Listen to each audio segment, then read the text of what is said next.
जय हिंद सर्वांना. आजचं जे लेक्चर आहे ते असणार आहे polity topic constitution of India म्हणजेच भारताचे संविधानवरती. या लेक्चरमध्ये आपण काय शिकणार आहोत? या लेक्चरमध्ये शिकणार आहोत संविधान म्हणजे नेमकं काय असतं. मेन इम्पॉर्टंट, आपल्या भारताचं संविधान जगभरात सर्वात मोठं आहे. ठीक आहे. दुसरं म्हणजे समित्या यामध्ये शिकणार आहोत. इम्पॉर्टंट समित्या, त्या समित्या कोणी कोणी चालवल्या जे की परीक्षेमध्ये येत असतं. PYQ तुम्ही पाहाल तर PYQ ला गृहीत धरून व्यवस्थित असं हे टॉपिक मी मांडलेलं आहे. त्यामुळे या टॉपिकला हलक्यामध्ये घेऊ नका. यामधून प्रश्न येणार म्हणजे येणार. गेल्या वर्षीही आला होता, ते मी तुम्हाला शेवटी सांगेन की कोणता होता. ओके, आता स्टार्ट करूया लेक्चरला. पहा, संविधान. पहिले तर संविधान म्हणजे नेमकं काय ते तुम्हाला मी उदाहरणामध्ये सांगेन.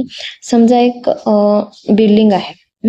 त्या बिल्डिंग मध्ये एक सोसायटी आहे. समजा सोसायटी म्हणण्यापेक्षा एखादी अपार्टमेंट आहे. एक छोटंसं एक्झाम्पल. त्या अपार्टमेंट मध्ये खूप लोक राहतात. खूप म्हणजे एक 10-12 लोक राहत असतील. ठीक, 10-12 लोक राहतात, पण त्यांना आदेश देणारं कोणीच नाही. एक जण काय करतो, एक जण खूप जोरात गाणे वाजवतो, एक जण काय करतो, पाणीचं नळ काय आहेत ते खुले सोडतो. ठीक आहे. एक जण नुसतं घाण करत फिरत असतो. ठीक, असं मग सोसायटीमध्ये कळतं की यार हे खूपच नियमाच्या बाहेर होत आहे. आपण काहीतरी नियम लागू करायला पाहिजे जेणेकरून आपली एक व्यवस्था बनेल. ठीक आहे. तर मग यातनं काही जण मग बाहेर पडतात. यातनं 4-5 जण जे असतात ते खूप परेशान होऊन गेलेले असतात या सर्व गोष्टींना. ते म्हणतात की आपण एक कम्युनिटी बनवू आणि यांना त्या गोष्टी ऐकायलाच लागेल. ठीक आहे. म्हणजे सीन काय होतो, आता हा जरा जोरात म्युझिक वाजवतो, पण जो पाणी सांडतो का नाही त्याला हे पटत नाही की हा म्युझिक वाजवतो, कारण तो म्हातारा असतो. पण म्हातारा जो माणूस असतो तो खूप जास्त पाणी सांडतो, तर हा म्युझिक वाल्याला पटत नाही की हा पाणी खूप जास्त सांडतो. असंच एकमेकांचे भांडण चालत असतात. मग 5 लोक बाजूला येतात. ते म्हणतात तू म्युझिक वाजवायचं नाही, म्हणजे ते नियम लागू करतात. तू या टाइम मध्ये म्युझिक वाजवू शकतो, तू या टाइम मध्ये असं करू शकतो वगैरे. तर हे नियम करून एका ठिकाणी ते काय करतात, मांडून ठेवतात. त्याच्यावर सही शिक्के स्टॅम्प घेतात आणि ते रिव्हील करतात जे काही आहेत त्यांचे नियम. ठीक आहे. तसंच भारतासाठी तयार झालेले आहेत नियम. ठीक आहे. तेच नियम काय झालेले आहेत, तयार झालेले आहेत. आणि तेच नियम काय म्हणजेच काय, कॉन्स्टिट्यूशन, संविधान. ठीक आहे. इतकं समजलं. एकदम साधं सिंपल होतं, काय अवघड नव्हतं.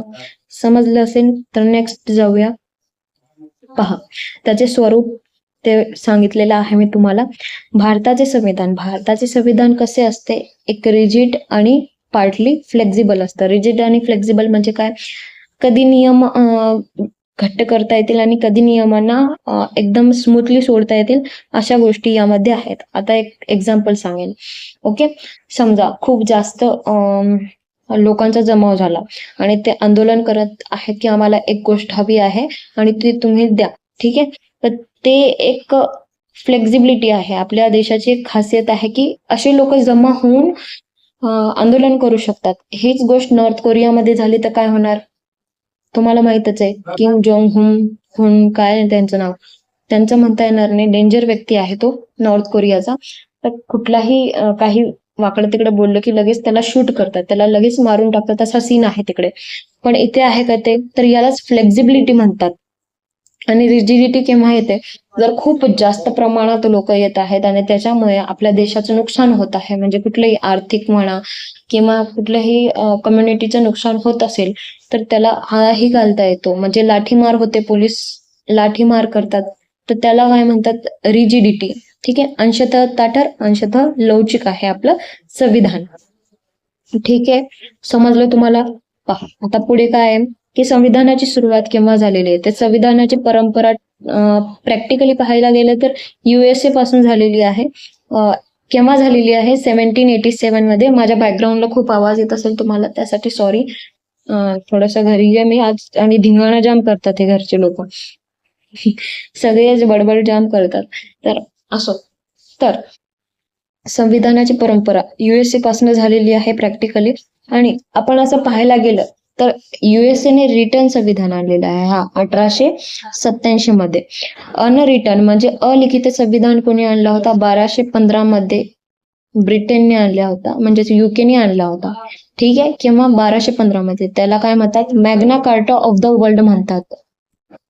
काय म्हणतात त्याला? Magna carta of the world म्हणतात. ठीक आहे. Magna carta of the India पण आहे, जी फंडामेंटल राईट्स आहे. आता सध्या नको त्याबद्दल बोलायला, कारण आपण पाहणार आहोत ते समोर. सध्या फक्त काय पाहायचं आहे की संविधान. ठीक आहे. आर्टिकल्स मध्ये नंतर येईल, फंडामेंटल राईट्स मध्ये मॅग्ना कार्टा ऑफ इंडिया. पहा, तर हे अनरिटन आहे पहिला. म्हणजे त्यांना कळून चुकलं होतं की यार देशामध्ये जे राजेशाही चालते ना, त्यांच्या गोष्टीवर लिमिट्स पण टाकता येतात. लिमिट्स टाकणं म्हणजेच काय? कॉन्स्टिट्यूशन तयार केलं आणि लिमिट्स टाकण्यात आले. जे राजा म्हटला की तीच गोष्ट पुढे चालवायची. ठीक आहे. आता राजाने कुठला तरी चांगलाही नियम दिला तर गोष्ट चालायची, कुठला वाईटही नियम दिला तर ती चालायची. तर त्याला आळा घालण्यात आला. कशाच्या स्वरूपात? कॉन्स्टिट्यूशनच्या स्वरूपात. आता सीबीटी एक्झाम आहे म्हणून एक सांगत आहे भाई, अमेरिकेचे स्वातंत्र्य जे आहे ना 4 जुलै 1776 मध्ये झालेले आहे. ठीक. तर हे एक्झाम मध्ये येऊ शकतं, नाही येऊ शकत, कारण ग्रुप सी ची एक्झाम आहे, तेवढं लोड घ्यायची गरज नाही. ठीक आहे. सो पाहूया हे, म्हणजे फक्त लक्षात ठेवा. हा 4 जुलै जुलै 4 वगैरे. बस. किंवा 1776 असं लक्षात ठेवा बस. आणि अमेरिकेने रिटर्न कॉन्स्टिट्यूशन आहे. थोडेसे इथे पॉइंट्स आहेत, ते पॉइंट्स पाहून घेऊया आपण.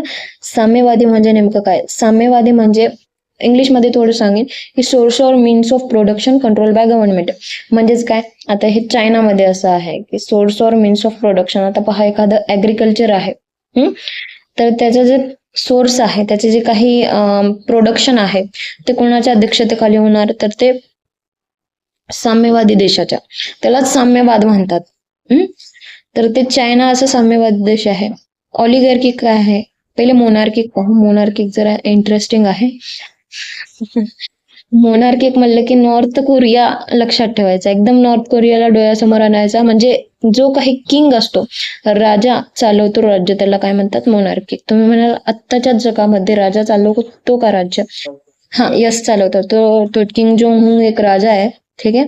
तर हा, तो सुटबुटवाला राजा आहे आणि राजेशाही चालते तिथे. ठीक आहे. तिथले लोक पाहून तुम्ही जर स्टोऱ्या पाहत असाल, पोल व्हिडिओ जर पाहायची सवय असेल, तर त्यामध्ये नॉर्थ कोरियाची स्टोरी सांगितलेली आहे की एक फॅमिली कसं 10-12 वर्ष वाट बघत होती नॉर्थ कोरियाला सोडून पळून जायची कुठेतरी दूर. ठीक आहे. ते सक्सेसफुल झाले वगैरे. तर ते मोनार्किक आहे, एवढी डेंजर आहे की लोक तिथून पळून जातात. हुकुमशाही, सर्वसत्तावादी. हुकुमशाही म्हणजेच शब्दामध्येच कळत असेल टोटलिटेरियन, म्हणजे हुकूम केला ते ऐकायला पाहिजे तुम्ही, काइंड ऑफ. ठीक आहे. It refers to a total control over live also. म्हणजे कोणाच्या जीव घेण्यावर पण हे आधारित असतं हुकुमशाही. म्हणजे हा जो नॉर्थ कोरिया आहे ना, मोनार्किक आणि हुकुमशाही टाईप पण आहे. ओके. राहिला सहिला अल्पजनसत्ताक म्हणजेच ऑलिगॅर्किक. ऑलिगॅर्किक मध्ये काय होतं? Government by a few. म्हणजे काहीच लोक गव्हर्नमेंट चालवतात. कोणत्या कोणत्या देशामध्ये हे होतं? एकतर चायनामध्ये होतं आणि दुसरं म्हणजे रशियामध्ये. ठीक आहे. गव्हर्नमेंट बाय अ फ्यू, काहीच लोक, एक 7-8 जण लोक मिळून गव्हर्नमेंट चालवतात. इतकेही कमी नाही. मी एक बस सांगत आहे. चायनामध्ये 3000 काहीतरी लोक आहेत जे चालवतात. पक्का मला माहिती नाही, मी अंदाज बांधत आहे. काहीतरी कधी वाचलेलं, कधीच आठवत आहे मला. बस तेवढंच. ठीक आहे. समजलं तुम्हाला? हे कन्सेप्ट समजले छोटे मोठे. आता पुढे जाऊया. संविधान सभा. पहा, मी तुम्हाला सांगितलं की असं असं राजेशाही लिमिट्स मध्ये आणण्यासाठी गोष्टी आल्या. पण आपल्या भारत देशाला काय गरज पडली संविधान सभेची? तर गरज पडली, ब्रिटिश आले. ठीक आहे. ब्रिटिश होते, ब्रिटिशांनी बऱ्याच नवीन गोष्टीही आणल्या.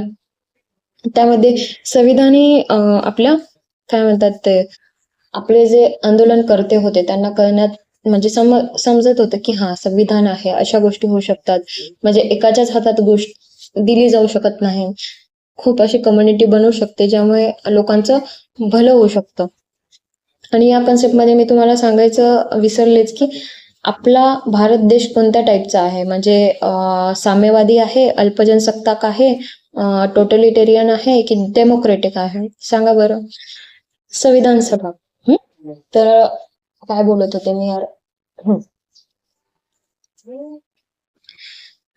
आंदोलनकर्ते जे आहेत त्यांना असं आयडिया होती की यार हा असं कॉन्स्टिट्यूशन आहे आणि हेच लागू व्हायला पाहिजे, परत आपण राजेशाहीमध्ये नको जायला. ओके, पहिले जे राजा वगैरे होते त्या गोष्टी आपण आता जे व्हॅनिश झाले आहेत ते व्हॅनिशच ठेवू, आता आपण संविधान लागू करू. मग त्यामुळे काय झालं, 1928 मध्ये, हे आता नोट करायला तुम्ही सुरुवात करायला पाहिजे की 1928 मध्ये अर्ली ड्राफ्ट आला, म्हणजे मसुदा तयार केला. कोणी? मसुदा म्हटलं की पहिले आपल्याला आंबेडकरजी आठवतात, पण ते जरा चुकीचं आहे. 1928 मध्ये पहिला ड्राफ्ट आला ते म्हणजे नेहरू रिपोर्ट या नावाने मोतीलाल नेहरू यांनी आणलेला आहे. नेहरू रिपोर्ट, ठीक आहे, मोतीलाल नेहरूजींनी आणलेला आहे. ठीक. सबमिटेड बाय होम, तर submitted by all parties of the conference of Lucknow. लखनौच्या कॉन्फरन्समध्ये झालं होतं की भाई, लखनौ कॉन्फरन्स म्हणजे काय हे समजत नसेल तुम्हाला, की INC स्थापन झाली. INC म्हणजे काय, ही आपली काँग्रेस सत्ता जी आहे सध्या, ती स्थापन झाली केव्हा, 1885 मध्ये. सॉरी, राईट, सॉरी, 1885 मध्ये स्थापन झालेली. तर तिचे दरवर्षी कुठेतरी अधिवेशन व्हायचे, तिथे एक बैठक व्हायची. ठीक. तर 1928 मध्ये पण बैठक झाली होती. मोतीलाल नेहरू हे अध्यक्ष होते. नेहरू रिपोर्ट त्यांनी आणला होता.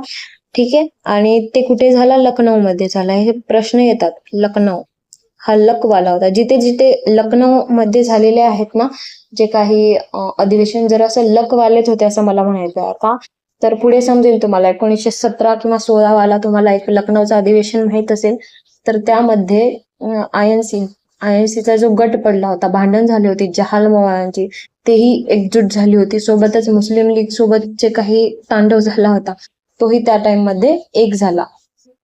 ठीक आहे. सो माझं असं म्हणणं आहे की लखनौ हे थोडंसं लक टाईप वाला आहे. दुसरा म्हणजे 1928 मध्ये तयार झाला. मग 1934 मध्ये काय झालं, MN Roy propose the first idea of constitution assembly for India. म्हणजे 1934 मध्ये MN रॉय यांनी भारतात संविधान सभा असायला पाहिजे अशी आयडिया, पहिलं प्रपोजल कोणी टाकलं तर MN रॉय यांनी. MN रॉय यांनी 1934 मध्ये. ठीक. मग 1935 मध्ये काय झालं, जी INC आहे, काँग्रेस पार्टी आहे, MN रॉयची आयडिया त्यांनी एक्सेप्ट केली. ठीक आहे, आणि त्यांनी म्हटलं की ही आयडिया लागू राहायला पाहिजे. पण या काळात काय होतं, तर या काळात ब्रिटिश सत्ता होते. मग ब्रिटिशांना ही गोष्ट विचारणं बंधनकारक होतं की काहीतरी न्यू बनत आहेत, त्याची परवानगी आहे का. ठीक आहे. मग INC ही खूप मोठी संस्था होती, सभा होती, तर त्यांचं ब्रिटिशांना ऐकणं भाग होतं त्यावेळेस. ठीक आहे. का भाग होता, कारण त्या टायमिंग मध्ये 1939 मध्ये, ठीक आहे, ते 1945 मध्ये वर्ल्ड वॉर होत होता, दुसरा वर्ल्ड वॉर चालू होता. त्यामुळे संविधान सभेचे ऐकणं. भारत म्हणत होता की जर तुम्ही आम्हाला सपोर्ट केलं नाही आमच्या गोष्टीमध्ये, तर आम्ही तुम्हाला वर्ल्ड वॉर मध्ये सपोर्ट करणार नाही. ठीक. इतकं समजलं असेल आहोत तुम्हाला. मग काय झालं, भारत सोबत संविधान सभेसोबतच काय मागत होता, इंडिपेंडन्स मागत होता. इंडिपेंडन्स इन द सेन्स स्वतंत्र. ठीक आहे. तर रिझन काय होतं की भाई, एकतर वर्ल्ड वॉर चालू आहे, ब्रिटिश म्हणत होते एकतर वर्ल्ड वॉर चालू आहे, एवढा सोन्याचा देश आपल्याला सोडणे तर भाग नाहीये, मग आपण काय करूया, यांना थोडंसं लालच देऊया, असं ब्रिटिशांचं म्हणणं होतं. ब्रिटिशांनी एक ऑफर आणली भारतीयांसाठी, ऑगस्ट ऑफर आणली. कोणती? August offer. हे पाठ करायची गरज नाही, म्हणजे ही काय आहे नेमकं हे पाठ करायची गरज नाही, फक्त यांची ना इयर लक्षात ठेवा. ऑगस्ट ऑफर आणली त्यांनी 1940 मध्ये. ठीक आहे. दुसरं आणली क्रिप्स प्रपोजल आणलं त्यांनी. केव्हा आणला, तेही त्यांना एक लालच देण्यासाठी 1942 मध्ये, 1942 मध्ये. तिसरं आणला त्यांनी वॉवेल्स प्लॅन. केव्हा आणला वॉवेल्स प्लॅन त्यांनी, 1945 मध्ये आणला. आणि चौथा त्यांनी कॅबिनेट मिशन प्लॅन आणला. काय आणला, कॅबिनेट. सॉरी फॉर द मध्येच माझा भाचा आला. असो, कॅबिनेट मिशन प्लॅन आला नंतर त्यांनी आणला 1946 मध्ये. इडली खायला बोलवत होता. बघा मी इडली सोडून तुम्हाला शिकवत आहे. जज्बात समझ रहे हो, देख रहे हो मेरी ये क्या बोलते मेहनत. तर कॅबिनेट मिशन प्लॅन आणला आणि सर्वांना कॅबिनेट मिशन प्लॅन आवडला होता. त्यामध्ये जरासं स्वातंत्र्य होतच, जरा स्वातंत्र्य होता. ठीक आहे.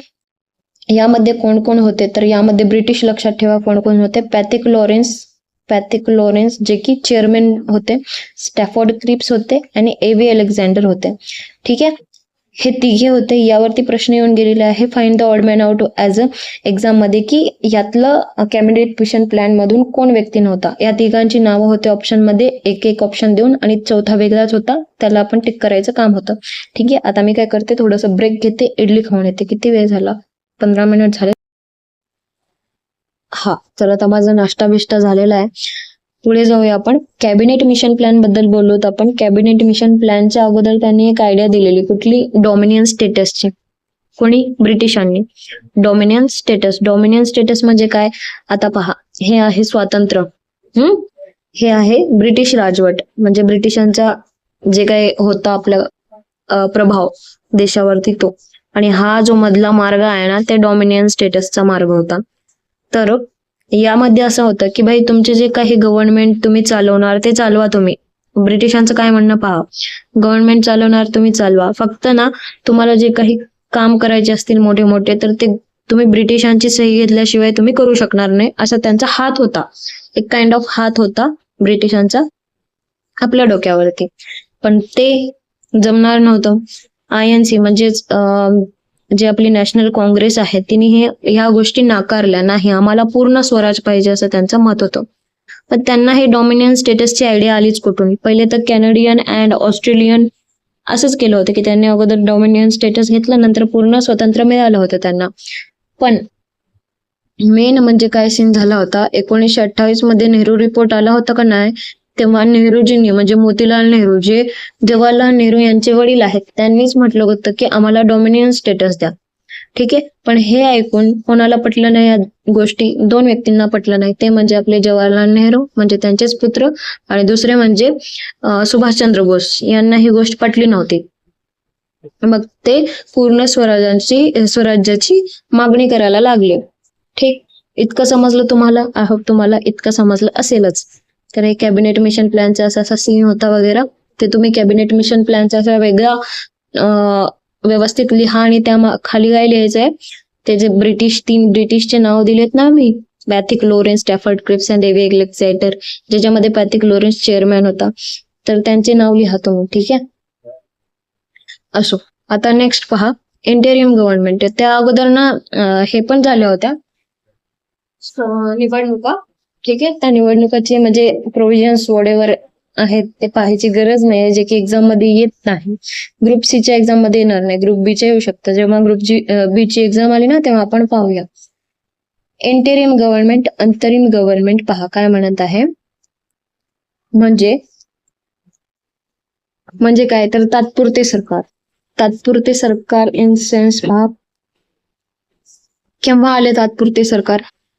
हे वाचत नका बसू, शब्द असं लक्षात ठेवा, तात्पुरती सरकार. आता कुठली तरी सरकार बनत आहे, तर त्या अगोदर देश चालवायला सरकार लागते का नाही, मग ती तात्पुरती सरकार म्हणून त्यामध्ये बरेच जण ऍड झाले होते.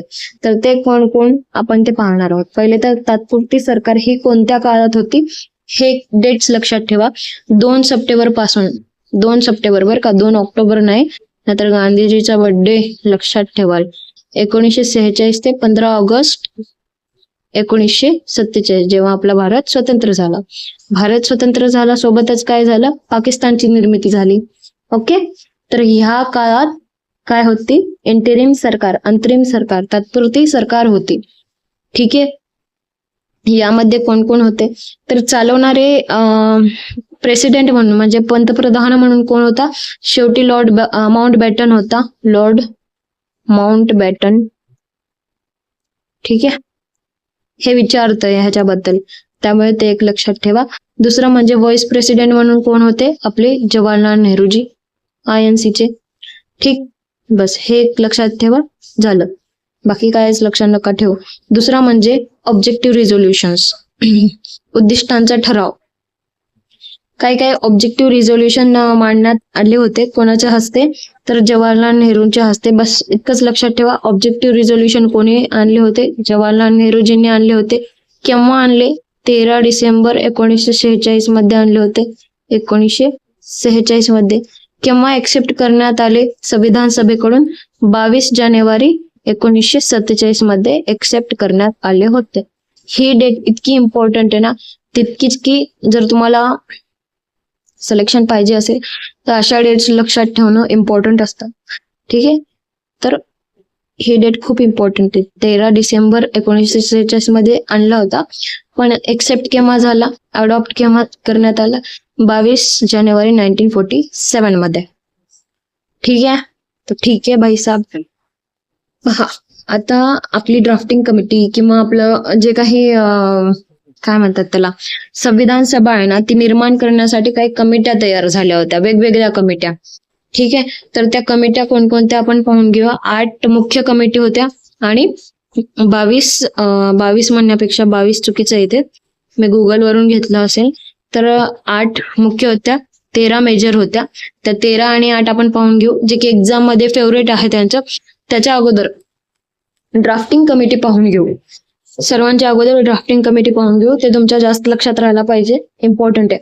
सगळ्यांना माहिती आहे मसुदा समिती. मसुदा समितीचे अध्यक्ष कोणाला माहित नाही? सर्वांनाच माहित आहे. कोण आहेत? Doctor Babasaheb आंबेडकरजी.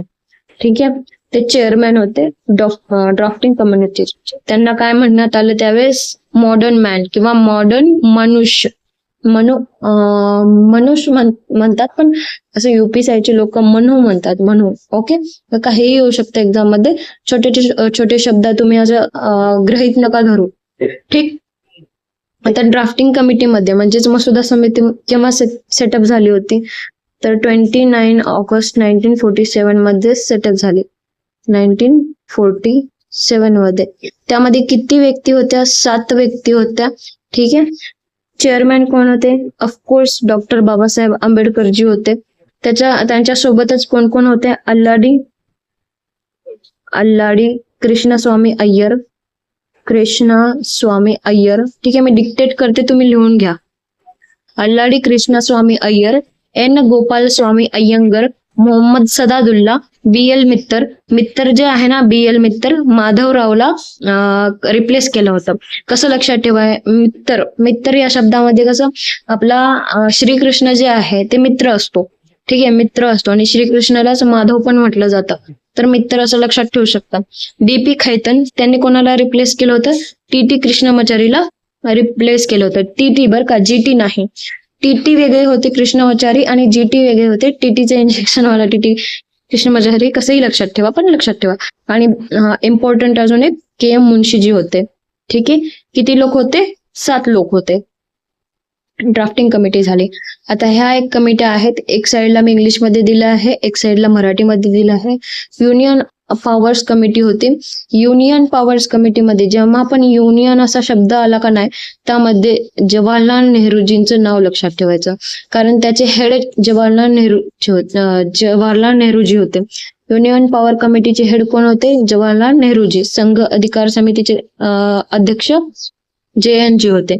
Okay, union constitution committee, संघ संविधान समितीचे अध्यक्ष. ऑफकोर्स इथे युनियन आहे म्हणजेच कोण? आपले जवाहरलाल नेहरूजी. ठीक, हा. स्टेट कमिटी किंवा प्रोव्हिन्शियल कॉन्स्टिट्यूशन कमिटी, त्यामध्ये कोण होते? तर सरदार वल्लभभाई पटेल जी होते. इथे स्टेट कमिटी दिलेली नाहीये का? मी इथे युनियन आलेला आहे. ठीक आहे, राज्य समिती पण तुम्ही लिहून घ्या इथे. राज्य समिती कोण येणार? जवाहरलाल नेहरूजी. Union state 1 2 3 4 5 6 7 8. जर या राज्य समितीला ऍड केलं नाही तर इथे 7च होते. ठीक आहे, मग राज्य समिती ऍड करा, कारण 8 मेन आहेत आणि ते मेन लक्षात असणं खूप इम्पॉर्टंट आहे. प्रोव्हिन्शियल मध्ये, प्रांतीय मध्ये कोण असणार? सरदार वल्लभभाई पटेल जी असणार. ठीक, ऍडवायझरी कमिटी, मूलभूत हक्क, अल्पसंख्याक आणि आदिवासी व वगळलेली क्षेत्र सल्लागार समिती, त्यामध्ये पण वल्लभभाई पटेल जी येतील. त्यांनी काय केलेलं आहे? त्यांना आयरन मॅन ऑफ इंडिया म्हणतात. का? तर त्यांनी जे प्रोव्हिन्स आहेत, आता भारतामध्ये जेव्हा ब्रिटिश निघून गेले तेव्हा बरेच असे राज्य होते की आम्हाला भारतामध्ये ऍड व्हायचं नाही, आम्हाला स्वतंत्र देश पाहिजे, असं चालू होतं बऱ्याच जण. पण त्यांना जोडायचं काम कोणी केलं होतं, तर आपले सरदार वल्लभभाई पटेलजी यांनी केलं होतं. त्यामुळे त्यांना आयरन मॅन ऑफ इंडिया म्हणतात, कारण त्यांनी लोकांना काय केलं. आता लोचिंगम कसं असतं, लोचिंगमच म्हणतात ना त्याला, काय म्हणतात मॅग्नेटला, मॅग्नेट कसं असतं एकदम आयरन अट्रॅक्ट करतं ना, त्या काइंड ऑफ. ठीक आहे. ड्राफ्टिंग कमिटी सांगायची गरज आहे का तुम्हाला, ड्राफ्टिंग कमिटी कोण आहेत? मी तर सांगणार नाही भाई, आत्ताच बोलले मी. Rules of procedure committee, rules of procedure कमिटीमध्ये आणि स्टिअरिंग कमिटीमध्ये एकच नाव आहे, ते म्हणजे, अरे हे काय झालं, एक सेकंड, असो काहीतरी ग्लिच आलाय. तर steering committee and rules of कमिटीमध्ये एकच नाव आहे, ते म्हणजे डॉक्टर राजेंद्र प्रसादजी. रूल्स तेच लागू करतात. स्टीअर म्हणजे असं तुम्ही असं लक्षात ठेवा, स्टिअरिंग करणे, एक काइंड ऑफ गाडी चालवणे, स्टिअरिंग व्यवस्थित करणे. ठीक आहे. नेक्स्ट पहा, फायनान्स अँड स्टाफ कमिटी, पैसेवाली कमिटी, वित्त अँड कर्मचारी कमिटी कोण होते, डॉक्टर राजेंद्र प्रसादजी, त्यांनीच होते. एक पहा, एकतर त्यांनी काय केलेले आहेत, रूल तयार केलेले आहेत, असं लक्षात ठेवा. दुसरं म्हणजे गाडी चालवायचा शब्द नाही, आपण लक्षात ठेवा. स्टिअर कोण व्यवस्थित ठेवलेला आहे, डॉक्टर राजेंद्र प्रसादजी. फायनान्स, पैसा पण कोणाकडे आहे, असं लक्षात ठेवा, डॉक्टर राजेंद्र प्रसादजी. ठीक आहे. Ad hoc committee to the national flag, ते पण कोण, म्हणजे झेंडाचा पण समिती कोणाची होती, तर डॉक्टर राजेंद्र प्रसादजीची होती. ओके. नेक्स्ट पहा, क्रिडेन्शियल कमिटी. क्रिडेन्शियल कमिटीमध्ये कोण येणार, अय्यरजी येणार. ठीक आहे. हाऊस कमिटीमध्ये कोण येणार, पित्ताबी सित्तारमैया, म्हणजे गृह समिती.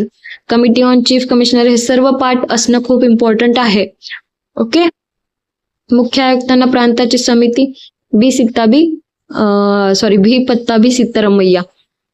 मुख्य आयुक्तांच्या प्रांताची समिती, डबल आलेला आहे हे, तर पत्ताबी सित्तारमैया जे होते. Order of business committee, business कोण चालवतं असं लक्षात ठेवा, KM मुन्शीजी बिझनेस चालवतात असं लक्षात ठेवा. Committee on functions of the constituent assembly, GV Mavalankar, Ganesh Vasudev Mavalankar ह्यांच्याबद्दल लक्षात ठेवा, महाराष्ट्राचे होते, प्रश्न येऊ शकतो. Ad hoc committee on the supreme court, S Varadachari. ठीक आहे. Ad hoc committee on citizenship, same Varadachari. ह्या कमिट्या पाठ ठेवा please. Expert committee on the financial provision of the union constitution, Nalini Ranjan Sarkar. हे खूप इम्पॉर्टंट आहेत. भाषिक प्रांत आयोग मध्ये SK धार जी होते. ठीक आहे. SK धार हा PYQ आहे SK धार वरती. नेक्स्ट पहा, स्पेशल कमिटी किंवा मसुदा राज्यघटनेची छाननी करणारी विशेष समिती, ऑफकोर्स जवाहरलाल नेहरूजी. म्हणजे मसुदावरती ते काय करायचे, ते व्यवस्थित आहे का नाही त्याची छाननी करायचे. आता जे काही BR आंबेडकरजी मसुदा तयार केला, तर ते कोण व्यवस्थित चेक करायचं काम करायचे, तर जवाहरलाल नेहरू आणि त्यांची टीम करायचे. ठीक आहे. नेक्स्ट पहा, प्रेस गॅलरी कमिटी, छापायची कमिटी कोणाची होती, उषानाथ यांची होती, उषानाथ सेन यांची होती. ओके. तो भाई साहब आपको ये समझ में आया, आई होप तुमको ये समझ में आया होगा. हाँ, तर संविधानाशी संबंधित महत्वाचे अधिवेशन. आता महत्वाचे अधिवेशन सांगायची गरज आहे का, मी ते ऍड केलेलं आहे, बट महत्वाचे अधिवेशन ठीक आहे. तरी 1-2 अधिवेशन सांगेन जे की एक्झाम मध्ये येऊ शकतात. टोटल किती अधिवेशने झाले, किती सेशन हेल्ड झाले तुम्हाला माहितीये का, 11 सेशन. ठीक आहे. एकदम कसा, त्याला काय बोलणार आपण, देवाला 11 प्रदक्षिणा घालून तसं 11 सेशन, 165 दिवस हे चालले. ठीक आहे. मसुदा समिती, मसुदा किंवा आपण असं म्हणू शकतो की भाई कॉन्स्टिट्यूशन जे आहे ते तयार व्हायला किती वेळ लागला, तर 2 वर्ष, 2 years 11 months and 18 days लागले. हा प्रश्न डायरेक्ट विचारतात. 2 वर्ष 11 महिने 18 दिवस. ठीक. बजेट किती लागला, पैसा किती खर्च झाला, पैसा झाला 64 और 65 लाख, 64 लाख रुपये. ठीक आहे. कॉन्स्टिट्यूशन तयार करण्यासाठी किती रुपये लागले, 64 लाख रुपये. पहिला सेशन केव्हा हेल्ड झाला, पहिला सेशन केव्हा झाला होता अधिवेशन मसुदा समितीचा किंवा आपण म्हणू शकतो कॉन्स्टिट्यूशन असेंब्लीचा, तर 9 ते 23 डिसेंबर 1946 मध्ये. ओके. आणि फायनल एक लक्षात ठेवा, पहिला आणि फायनल एक लक्षात ठेवा, नोव्हेंबर 1948 मध्ये. ठीक आहे, बस इतकं एक लक्षात ठेवायचं आहे. आणि 26 नोव्हेंबर 1949 हा संविधान दिवस आहे. संविधान दिवस म्हणजे 26 नोव्हेंबरला आपण कोणता दिवस मानतो, संविधान दिवस. त्या दिवशी संविधान कंप्लीट झाला होता आणि एक्सेप्ट करण्यात आला होता. कोणी, INC ने एक्सेप्ट करून घेतलं ते. ठीक आहे, बस इतकं इम्पॉर्टंट आहे. आणि 26 जानेवारी 1950 मध्ये ते जगासमोर आले. काय, कॉन्स्टिट्यूशन म्हणजे भारतात लागू झाले केव्हा, 26 जानेवारी 1950. 26 नोव्हेंबर 1950 मध्ये काय झाले होते, 1949 मध्ये फक्त अडॉप्ट करण्यात आले. इम्प्लिमेंट केव्हा करण्यात आले, 26 जानेवारी 1950 मध्ये. ठीक आहे, तर असंही विचारू शकतात की अडॉप्ट आणि इम्प्लिमेंट केव्हा करण्यात आलं. ओके, बस इतकं इम्पॉर्टंट आहे.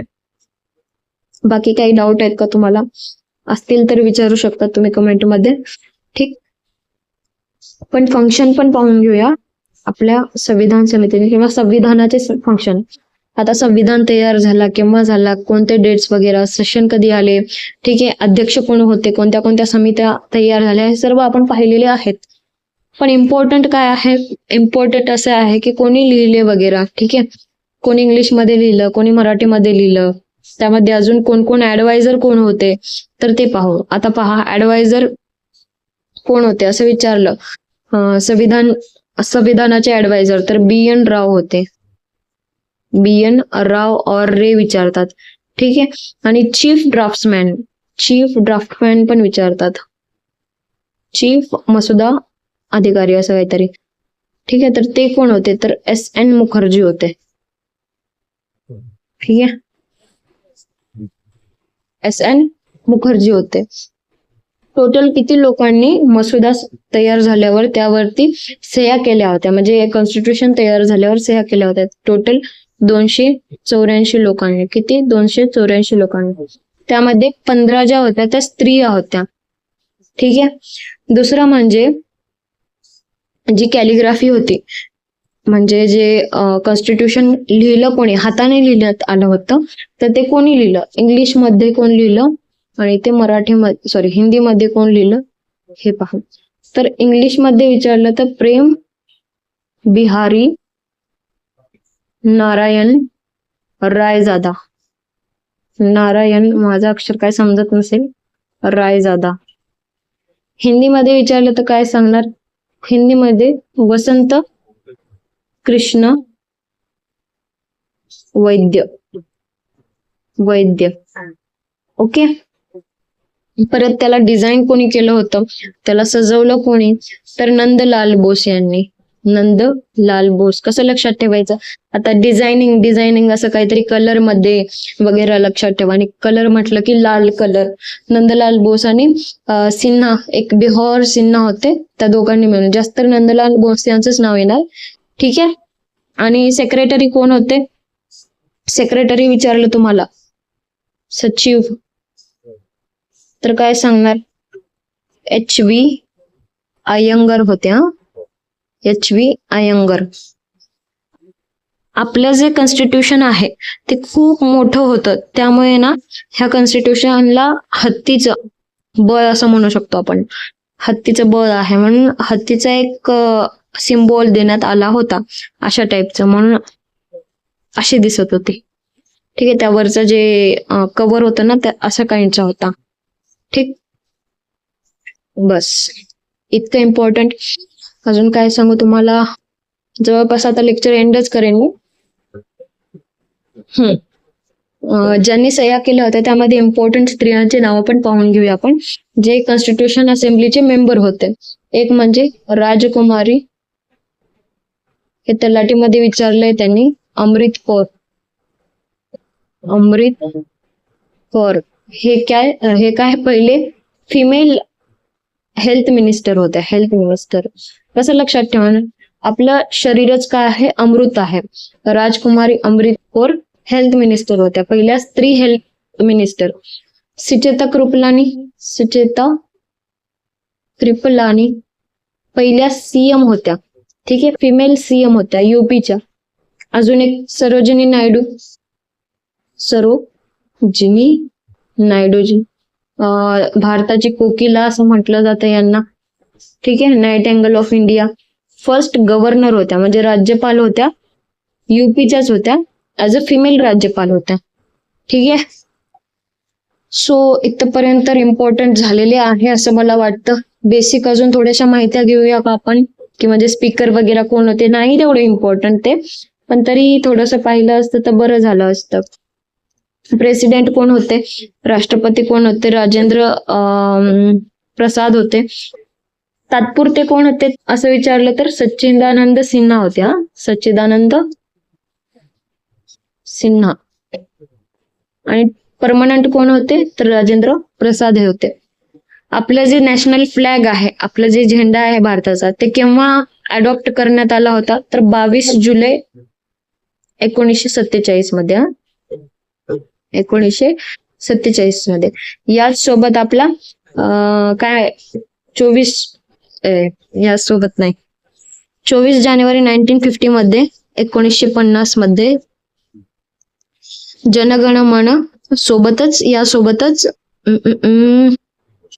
National anthem and national song, त्याला काय म्हणतात, राष्ट्रगीत आणि असो, जनगणमन आणि वंदे मातरम हे दोन अडॉप्ट करण्यात आले. केव्हा 24 जानेवारी 1950 मध्ये. आणि फ्लॅग केव्हा अडॉप्ट करण्यात आला, 22 जुलै 1947 मध्ये. ठीक आहे, जे वंदे मातरम होतं ना, ते बंकिमचंद्र चॅटर्जी यांचं होतं, माहिती हे तर. पण त्यांच्या कुठल्या कादंबरीतून आणण्यात आलं तर आनंद मठ, हे लक्षात ठेवा, आनंद मठ. ठीक, एवढे इम्पॉर्टंट गोष्टी झालेल्या आहेत. आपलं लेक्चर इथे कम्प्लीट झालं आहे. आवडलं का तुम्हाला आजचं लेक्चर? आवडलं असेल तर नक्कीच सांगा कमेंट मध्ये की भाई हा आवडला आहे. थोडासा मध्ये मला गॅप मिळाला, त्यामुळे मी थोडंसं अडखळत शिकवलं असणार असं मला वाटतं. असो, कंटिन्युअन्स मध्ये असलं की मग काय होत नाही, पण मध्येच काहीतरी झालं, नाश्ता वगैरे करायला गेले म्हणून थोडासा प्रॉब्लेम झाला. पण मला असं वाटतं मी व्यवस्थित शिकवलं असेल तुम्हाला. ठीक आहे, आवडलं असेल लेक्चर तर सांगा नक्कीच कमेंट मध्ये. आणि अभ्यास करा. आता ग्रुप सीचं जे एक्झाम आहे त्यामध्ये तुम्हाला 90 दिवस मिळालेले आहेत, त्याला वेस्ट नका करू. कम्प्युटर आहे, एक्सेप्ट करा गोष्ट आणि अभ्यास करा. बस एवढंच सांगायचंय. आता मी लेक्चरला एंड करते. भेटूया उद्याच्या लेक्चरमध्ये. जय हिंद.